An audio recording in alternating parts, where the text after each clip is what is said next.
வணக்கம். மரியாதைக்குரிய சகோதரர் திராவிட செல்வம் சார் அவர்களுக்கு பணிவான வணக்கத்தை தெரிவித்துக் கொள்கிறேன். வணக்கம் சார்.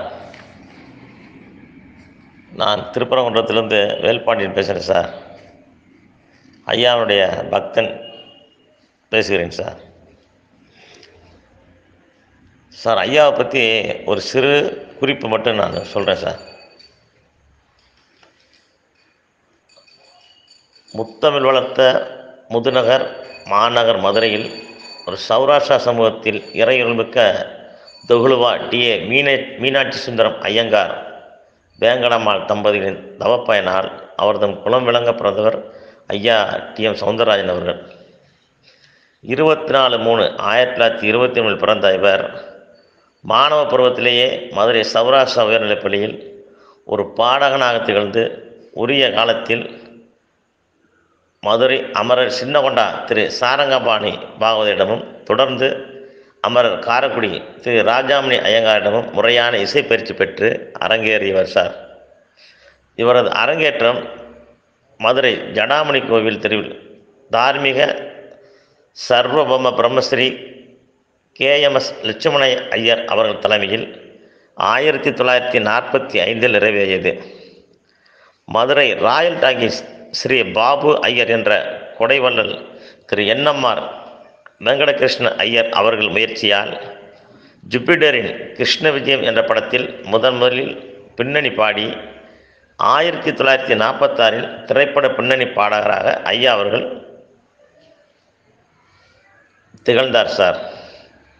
தொடர்ந்து கன்னியன் காதலி, மந்திரி குமாரி, தேவகி, சர்வாதிகாரி, கல்யாணி, வளையாபதி முதலிய படங்களில் தொடர்ந்து பாடத் துவங்கினார் சார்.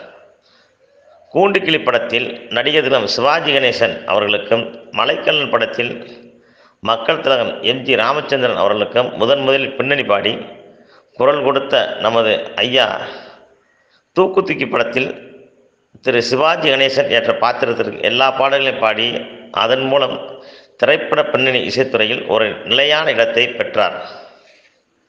அது முதல் கடந்த 30 ஆண்டுகளாகவும் அதற்கு மேலாகவும் திரைப்படங்களில் சுமார்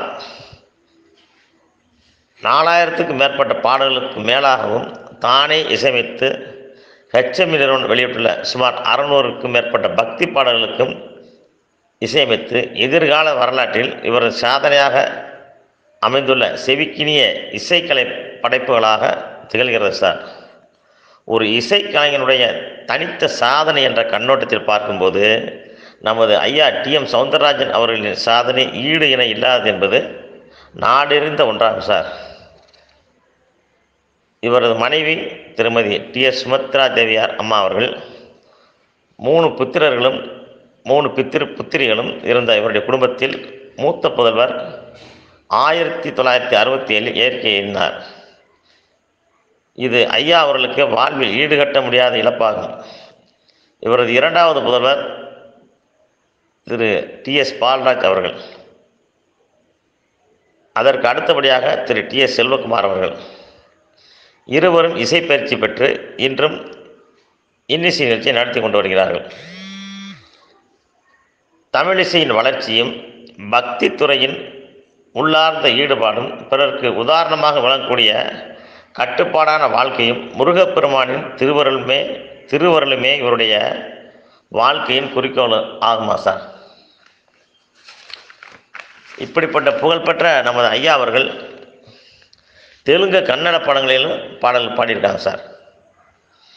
அந்த படம் என்னென்னா தேவகி, சர்வாதிகாரி, கல்யாணி, வளையாபதி, என்கடமை, சீவலீலு, கோபாலுடு, பூபாலுடு, பெல்லிண்டே பயம், பஸ்திவோ பூதம், மனுசுலா மாயி, ஸ்ரீ பலராம் கிருஷ்ணா, கோடீஸ்வரடு, மனுசிசி சூடு, ஆதி பராசக்தி, ரிக்ஷா ராமுடு, மாதா மகாத்மியம், கௌரவம், மகேஸ்வரி, மகாத்மியம், பக்த மல்லிகார்ஜுனா, ஸ்ரீ மரியாதா ராமண்ணா, நலாயினி, பூலகரம்பை, ராஜபுத்திரி, ரகசியம், சதாரம் சக்குபாய், தங்கமலை ரகசியம், கைவார மகாத்மியம், பிரமேமயி, ஆசீர்வாத திருவிளையாடல், ஷூலி முதலிய படங்களில் தெலுங்கு கன்னட பாடல்கள் பாடியிருக்கார் சார்.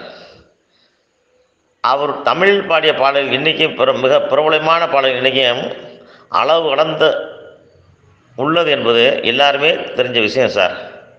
இது தமிழ் மக்கள் அனைவருக்குமே தெரியும் சார். அகில இந்திய வானொலியில் அதிகமாக ஒளிபரப்பாகும் பாடல்களில் கிட்டத்தட்ட 35 ஆண்டுகளுக்கு மேலாக நம்ம ஐயா டிஎம்எஸ் அவர்கள் இசை நிகழ்ச்சியில் நடத்தி பாடி வருகிறார் சார். ஐயா அவங்க ஸ்ரீலங்காவுக்கு பலமுறை 3 முறைக்கு மேலாம் போயிருக்காங்க. மலேசியா, சிங்கப்பூர் இந்த நாடுகளுக்கு திரு டி.கே. ராமமூர்த்தி அவங்களோட போயிருக்காங்க. சிங்கப்பூரில் அரசு ஏற்பாடு செய்த கலை நிகழ்ச்சிகளில் நடிகர் திலகத்துடன் ஒரு முறையும் மக்கள் திலகத்துடனையும் ஒரு முறையும் சென்று வந்திருக்காங்க. மீண்டும் பல முறை ஐயா அவங்க சிங்கப்பூருக்கு வந்திருக்காங்க சார். தென்னாப்பிரிக்காவுக்கு 1971 இந்திய கலாச்சார இசைக்குழுவோடு சென்று நாடக பல இசை நிகழ்ச்சி நடத்தி வெற்றிகரமாக நடத்தி வந்திருக்கார். பாடகராக புகழ் பெற்றிருக்க நம்ம ஐயா டிஎம்எஸ் அவர்கள் நடிகராகவும் தோன்றி தன் திறமையை வெளிப்படுத்தியுள்ள படங்கள் என்னென்னா சுதர்சன் சார், தேவகி, பெண்ணரசி, சர்வசுந்தரம், திருவருள், சுவாமி ஐயப்பன் ஆகிய படங்களில் சிறு சிறு பாத்திரமாக நடிச்சிருக்காங்க. அது மட்டும் இல்லைங்க சார், பட்டினாத்திர படத்தில் கதாநாயகனாகவும், அரணிநாத படத்தில் கதாநாயகனாகவும், கல்லும் கனியாகவும், கவிராஜ காலமேகம் ஆகிய படங்களில் ஐயா அவங்க கதாநாயகன் நடிச்சிருக்காங்க சார். பாடகராகவும் நடிகராகவும் தன் திறமையை வெளிப்படுத்திய பின்பு ஐயா அவங்க ஆனந்தி பிலிம்ஸ் பல பரீட்சை என்ற படத்துக்கு இசையமைச்சிருக்காங்க. இதன் மூலம் அவங்க இசையில் தனக்குள்ள அறிவையும் திறமையும் ஆற்றலையும் மெருகேற்றி வெளிப்படுத்தியுள்ளார் சார். கலை உலகம் முழு நிலவான திகழ் நம்ம ஐயா அவருக்கு பெற்ற விருதுகள் என்னென்னா சார், கீதா வாரிதி என்ற விருது வாங்கியிருக்காங்க சார் ஐயா அவங்க. அது சார் திருச்சியில் தமிழிசை சங்கத்தின் சார்பில் என்.எஸ். சிதம்பரம் அவர்கள் கொடுத்துருக்காங்க சார். அப்புறம் இசைக்கணல்ன்ற ஒரு விருது காங்கிரஸ் இசை அரங்கில் திரு காமராஜ் அவர்கள், தமிழ்நாடு முதல்வர் அவர்கள் திரு கவியரசு கண்ணதாசன் அவர்கள் மூலமாக வழங்கியிருக்காங்க சார்.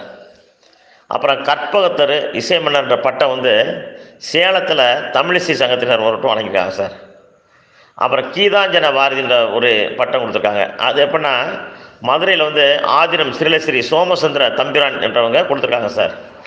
எழிலிசை மன்னர்ன்ற பட்டமும் ஐயா கொடுத்துருக்காங்க.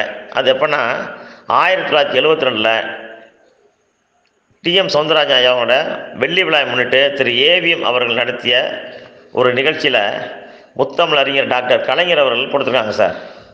கலைமாமணின்ற பட்டம் தமிழ்நாடு இயலிசை நாடகமன்ற சார்பாக 1975 கொடுத்துருக்காங்க சார். பின்னாடி ஐயாவே இயலிசை நாடகமன்ற தலைவராக வர இப்போ சமீபத்தில் இருந்தாங்க சார்.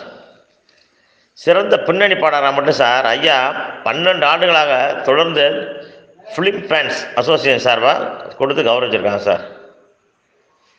இப்படி பல பட்டங்களை ஐயா கொடுத்து மதுரை பல்கலைக்கழகம் டாக்டர் பட்டம் கொடுத்துருக்காங்க சார். நமது காலஞ்சென்ற அமரர் இந்திய ஜனாதிபதி டாக்டர் அப்துல் கலாம் அவர்கள் பத்மஸ்ரீ பட்டம் கொடுத்து கௌரவிச்சிருக்காங்க சார். இப்படி பல விருதுகளை பெற்ற நம்ம ஐயா அவங்க பாடிய பாடல் இன்றைக்கும் சார் இந்த உலகத்தில் ஒரு பொக்கிஷமாக திகழ்ந்துருக்கு சார். அப்படிப்பட்ட ஐயா அவங்களுடைய புகழ் வளர பெருமையை கூற தங்களுடைய இந்த கிளப்பின் சார்பாக அனைவரும் முயற்சி செஞ்சு ஐயாவுடைய புகழை வளர்க்க வேண்டுமாய் நான் கேட்டுக்கொள்கிறேன் சார். திருப்பரங்குன்றத்திலிருந்து வேல்பாண்டியன் ஐயாவுடைய பக்தன் பேசுகிறேன் சார். இத்துடன் என்னுடைய இந்த சிறிய ஒரு செய்தியை முடிச்சுக்கிறேன் சார். நன்றி, வணக்கம் சார்.